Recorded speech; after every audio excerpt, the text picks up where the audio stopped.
സാഹോദര്യത്തിലും കൂട്ടായ്മയിലുമാണ് സഭ മുന്നേറേണ്ടതെന്ന് major archbishop Mar Raphael Thattil പ്രസ്താവിച്ചു.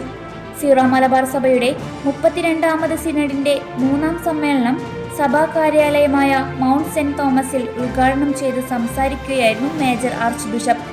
വയനാട് ജില്ലയിലെ ചൂരൽമല, മുണ്ടക്കൈ, മേപ്പാടി എന്നിവിടങ്ങളിലും കോഴിക്കോട് ജില്ലയിലെ വിലങ്ങാടുമുണ്ടായ പേമാരിയിലും ഉരുൾപൊട്ടലിലും ദുരിതമനുഭവിക്കുന്നവർക്ക് വേണ്ടിയുള്ള സത്വര സഹായത്തിനും പുനരധിവാസ പ്രവർത്തനങ്ങൾക്കും സീറോ മലബാർ സഭ കൂടെയുണ്ടെന്ന് മേജർ ആർച്ച് ബിഷപ്പ് ഉദ്ഘാടന സന്ദേശത്തിൽ പറഞ്ഞു.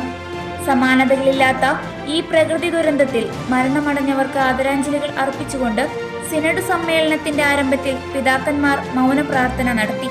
പരിക്കേറ്റവരുടെയും പ്രിയപ്പെട്ടവരെ നഷ്ടമായവരുടെയും വേദനയിൽ പങ്കുചേരുകയും അവർക്കായി പ്രാർത്ഥിക്കുകയും ചെയ്യുന്നുവെന്നും തട്ടിൽ പിതാവ് കൂട്ടിച്ചേർത്തു. പാലാ രൂപത ആതിഥേയത്വം വഹിക്കുന്ന സീറോ മലബാർ സഭയുടെ 5ാമത് മേജർ ആർക്കിയെപ്പിസ്കോപ്പൽ അസംബ്ലിയുടെ ഒരുക്കങ്ങൾ പൂർത്തിയായതായി മാർ റാഫേൽ തട്ടിൽ പിതാവ് സിനഡ് പിതാക്കന്മാരെ അറിയിച്ചു. ഓഗസ്റ്റ് 22 വ്യാഴാഴ്ച വൈകുന്നേരം ആരംഭിച്ച് 25 ഞായറാഴ്ച ഉച്ചയോടെ സമാപിക്കുന്ന അസംബ്ലി പാലായിലെ അൽഫോൻസിയൻ പാസ്റ്ററൽ ഇൻസ്റ്റിറ്റ്യൂട്ടിലാണ് നടത്തപ്പെടുന്നത്.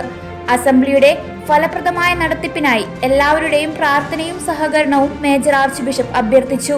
കാഞ്ഞിരപ്പള്ളി രൂപത അധ്യക്ഷൻ മാർ ജോസ് പുളിക്കൽ പിതാവ് നയിച്ച ധ്യാന ചിന്തകളോടെയാണ് സിനഡ് ആരംഭിച്ചത്. തുടർന്ന് major archbishop Mar Raphael Thattil പിതാവിനോടൊപ്പം സിനഡ് പിതാക്കന്മാർ വിശുദ്ധ കുർബാനയർപ്പിച്ചു.